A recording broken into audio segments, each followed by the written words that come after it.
Hey everyone, Chris the Thrift Shop Hustler with another What Sold on eBay today. Hope everyone is having an amazing week so far. It is Thursday, February 21st, 2019. Like I said, I hope everyone is having an amazing sales week this week. And if you're not subscribed, definitely go down there and click the subscribe button. Click the like if you like anything during this video. We really appreciate that. All the likes kind of help people see the channel, and definitely leave a comment below if you like any of these pieces or if you have any of the questions regarding any of these pieces that we've sold.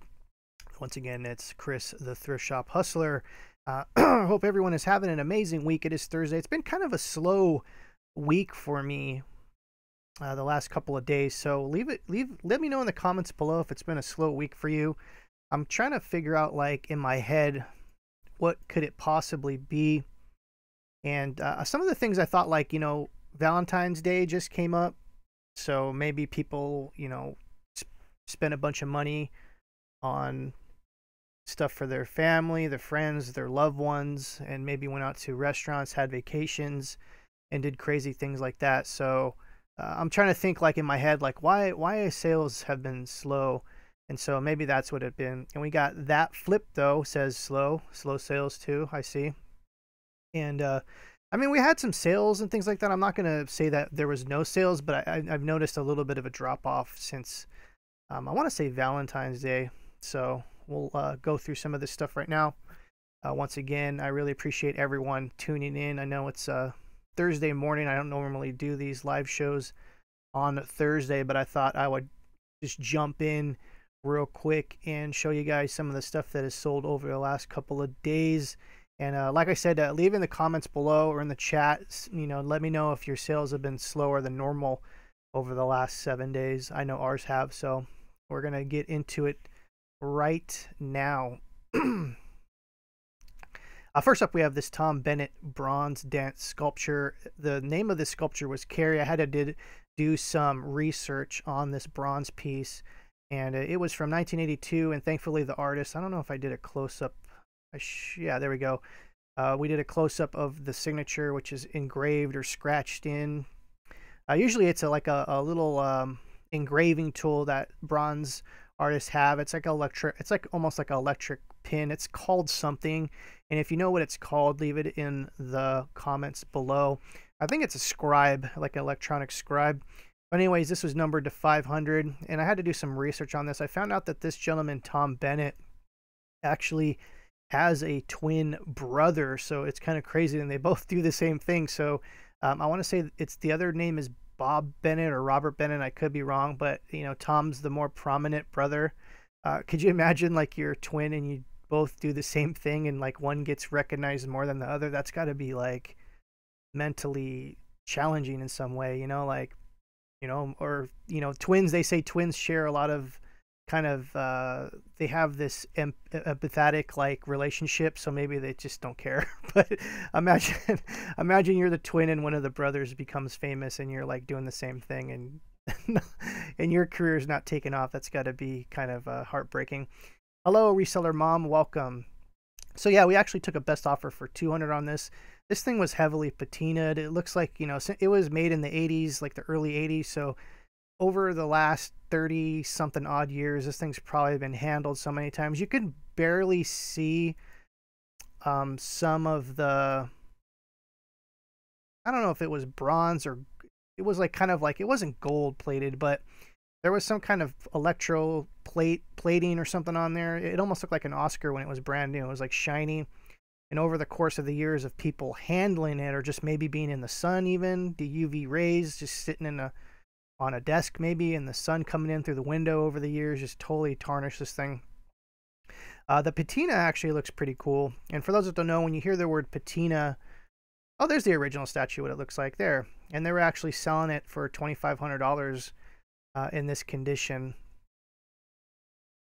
in a gallery that specializes in Tom Bennett's work. So I wanted to show that real quick. But let me show you what patina is. I don't know, do I have a photo? There we go. So patina is basically like the underwash or the kind of corrosion-y look of something. So you can see the blue Patina is usually a blue stuff that comes around bronze or copper, and it's usually in between the little cracks and stuff. And it's kind of like the discoloration of the actual metal. It's called a patina. Patina, you can use it in so many different terms. But when you hear the word patina, it originates from statues. That's when you go to, so like the best example of patina is the Statue of Liberty. The Statue of Liberty at one point was entirely copper, and over the years it's become this oxidated blue patina. So there's a great example. We got Geronimo Rubio's in the house. Good morning, brother. Yeah, I saw that you went to Macy's. Yeah, man. So you're doing retail arbitrage for sure. I'm not a big fan of retail arbitrage, though. I know like people, make a living off of buying stuff they find at Target and Ross and Marshalls and stuff like that. It's not my business plan. I like to go to garage sales and thrift stores because for me, like, you get stuff for super cheap, and usually it's like crazy collectibles and just clothing and stuff like that. But definitely, I'm not going to knock anyone that does retail arbitrage. That's your thing. If you're making money, go for it. Good for you. It's just not it's not my thing. I find like no pleasure in retail arbitrage. I don't like, and the thing is for me, I've been doing this for so long where when you get older, you figure like, I want to do stuff that I enjoy. And I find like when I did a little bit of retail arbitrage, it just seemed boring to me and just totally like, who wants to go to a big box store and just, I don't know. To me, I would rather go and find treasures at thrift shops and garage sales. But that's just me. Like I said, I'm not knocking anyone who does that. That's your thing. That's your thing. Hey, welcome, Rad Seller. Good morning to you. Yeah, the hunt is real fun. Yeah, that flip though.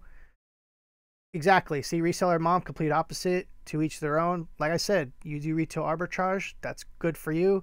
It's easy. Like it's easy because all you need to do is just go into the store. You have your scanner. You go to the clearance aisles, and you could find those things that actually go for a lot of money. It's like anyone can do it. You could do it, and it's just one of those things where it's just the entry to do retail arbitrage is, and that's why a lot of resellers, they do their business and stuff like that, where they do teaching business, and that's one of the first things they say is, just to go out and just scan stuff, because it's anyone could do it. It's easy to do. Like I said, I'm not a fan of retail arbitrage. I just don't like, I don't like going to the stores and just dealing with people and stuff like that. This is crazy. But yeah, reseller mom says she's the complete opposite, to each their own. You could find cool stuff. I mean, people do it all the time for Q4 for Amazon. And, they make a lot of money, and you go and find the toys, and then, sometimes you're stuck with the stuff too. That's another, there's a dark side and a bad side to everything as far as reselling. Like you get stuff and you sit on it and you think it's going to sell well, or at the complete opposite where you do really well in Q4 and stuff like that. But anyways, back to this Tom Bennett. It was a great sale. We took a best offer for $200 for this, which was pretty good. This thing was pretty heavy, and I shipped it in I think this fit in a large priority box, and it was all, I should actually probably did a video on how I shipped this thing. If you guys want to see a video on how to ship statues, please click the like button. If we get enough likes, I think I'll do one of those. And Rad Setter says it's way more competition in retail arbitrage. Yeah, exactly, because anyone can do it. Yeah, and then Resell Mom says I walk into a thrift store and see junk. Exactly. Like, it's just one of those things where she says, I can't remember good things to buy. Information like artist names do not stick in my brain. I'm not wired that way. Envious anyone who can. Yeah, like I said, to each their own. I've been reselling since I was 6 years old. I know people laugh at me when I say that, but I have, and I've been going to thrift stores and garage sales and flea markets is when I started when I was 8 years old. And so I think I was blessed. It's kind of funny. I feel like the whole reselling world caught up to me because, or my basically upbringing, because when I was younger, we used to go to the flea markets and swap meets all the time. And I'd go look for stuff, and I'd sell stuff when I was 8 years old. I sold baseball cards. My dad would set me up. And I think all those years of doing it, I have a lot of crazy knowledge in my head about all different kinds of things. And I think that's one of the things where people that are getting into reselling now, later in their lives, don't have that encyclopedia of oh, I gotta look for this particular statue, or I gotta look for this, or oh my God, I gotta look for Beanie Babies when Beanie Babies really aren't worth anything. You know what I mean? It just takes experience, and I think that's why a lot of people enjoy these kind of videos, is they watch these videos to learn. And what's great about YouTube and is that you can jumpstart your learning so fast. Like if I had YouTube like 20 years ago, I would have learned a lot more quicker about things. And I think that's one of the blessings, is the older generation like myself, who were very young when there was no internet, where you had to look through the you had to look through the newspapers to go look for someone that was like selling used whatever. Now it's so easy just to go on YouTube, research a subject, get so much knowledge, but it's also going to take experience, and I guess, I don't know, it's a balance. Geronimo says we're hitting a swap meet this weekend, and we'll hit a few yard sales as well. Good for you, man. Definitely record that stuff and share it on YouTube or Steemit or DTube or whatever you got going on. So yeah, that's Tom Bennett. Get familiar with that name. His statues actually go for a pretty good amount of money if you can find them. Next up, we have this. Now, help me with this, folks. Is it Moschino? Moschino culture? I know I'm probably butchering this name. It's probably like some fancy name sounding thing. Moschino culture, keep fashion weird. I thought that was a really cool sweatshirt. Anyways, we took a best offer for $150 on this. This was new with tags, and I'll show you what the Jeremy Scott looks like. Oh, we did put Jeremy Scott in this thing. Anyways, this is a Jeremy Scott. I don't know why I put Moschino culture in there. That's weird. Whatever. Jeremy Scott is the brand name. This was a medium sweater. I thought that was actually pretty cool. I was not familiar with this brand at all. And so if you're familiar with this brand, Jeremy Scott or Moschino, whatever, I don't even know how to say that. I'll leave a comment below. Let me know in the chat box if you guys have heard of Jeremy Scott stuff before. I didn't realize that this guy's brand was actually, very... It's like one of those designers that you don't know about, but then you go look on eBay and you look at the sales information, you're like, wow, this guy's stuff actually goes for a lot of money. So anyways, I guess a Bolo, Jeremy Scott, keep a lookout for these sweaters. They do, like, I can't describe his stuff. It's almost like cartoony. Like the guy definitely probably grew up in the 90s. I'm not sure. I'm just guessing from his designs. They're kind of, I don't know. Like I said, they're like kind of like hip and kind of young and fresh. But anyways, I'll definitely go and check that out. Next up, we got this Saint Laurent brown beige sheer blouse. I want to say we took a best offer for maybe $200 for this one. I'm not completely sure. But this was new with tags. Saint Laurent. I can't believe this sold for $1,250 at one point at some place. And actually it looked like it was marked down. This isn't one of my listings. This is another employee's listings, but as you can see here, it was marked down to $750 at one point. But anyways, we get a lot of pretty crazy high-end stuff with tags. Saint Laurent is one of those brands that is just, one of those old school brands that have been around for a while, and people definitely know it. So thank you, Reseller Mom, for stopping by. I definitely appreciate that. Go and run and ship something real quick. Don't trip and fall. Don't trip and fall. Slippery here in California. I'm sure there's snow everywhere. Up next is this Norman Rockwell illustrator book. This was signed. This didn't have a COA, and we always mention that kind of stuff when we see signatures in books or signed that, the signatures aren't authenticated pretty much. There's no COA. When I actually looked at this signature, I was 99% sure that it was a legit signature. Just because there's certain tells, and I probably should do a video on how to authenticate signatures on your own. And it's one of those things where it's another one of those things where I've done this for so long that you start to develop tools in your head to help determine whether or not a signature is real. And like I said, I should probably do a video on that. It'll probably help out a lot of people, because there's a lot of things that are signed and there's a lot of things that are faked. Well, I want to say there's a ton of things that are fake, but there's a pretty good amount of fakes out there. I would say the most fake things, excuse me, The most fake signatures out there, of course, are going to be sports memorabilia, baseball in particular. There was one guy who got in trouble by the FBI, and there was a great documentary on this on YouTube where he forged like 100,000 different things: Babe Ruth, Joe DiMaggio, Mickey Mantle. And so yeah, so those are out there. So, and they even were authenticated. So you have a forger and then you have a reputable, you know, authenticator, and they're all working together. And that was part of the documentary where, you know, PSA and PSA DNA probably are one of the most recognized autograph authenticators right now. And I'm pretty sure there's stuff that goes through there that gets accepted as real, and it's probably fake. So the best thing to do, of course, is have something signed in person with the proof. If you see proof in a title in eBay, it's usually another, like a photograph or something like that in there. So definitely watch out for that kind of stuff. But anyways, this was a nice little sale. Whoever got this and gets this authenticated, you know, this is easily like $150 autograph once you get it authenticated. But to me, everything looked legit for this to be a real signature. And like I said, maybe I'll do a video at some point how everyone out there could, some of the tips and tricks I use to determine whether or not something is legit or close to legit, because you can never be 100% sure. Even the experts get fooled all the time.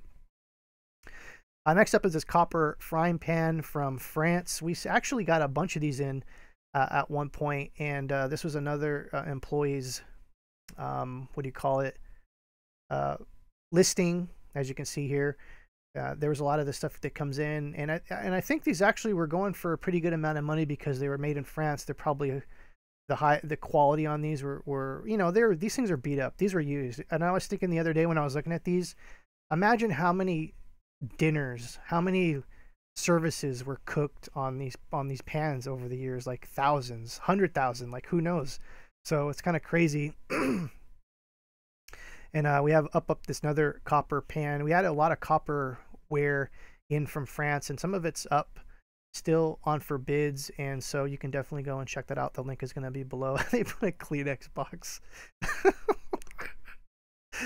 Oh my god, I gotta talk to them about that. I mean, this could have easily been solved with a ruler or like a measuring tape or something. Yeah.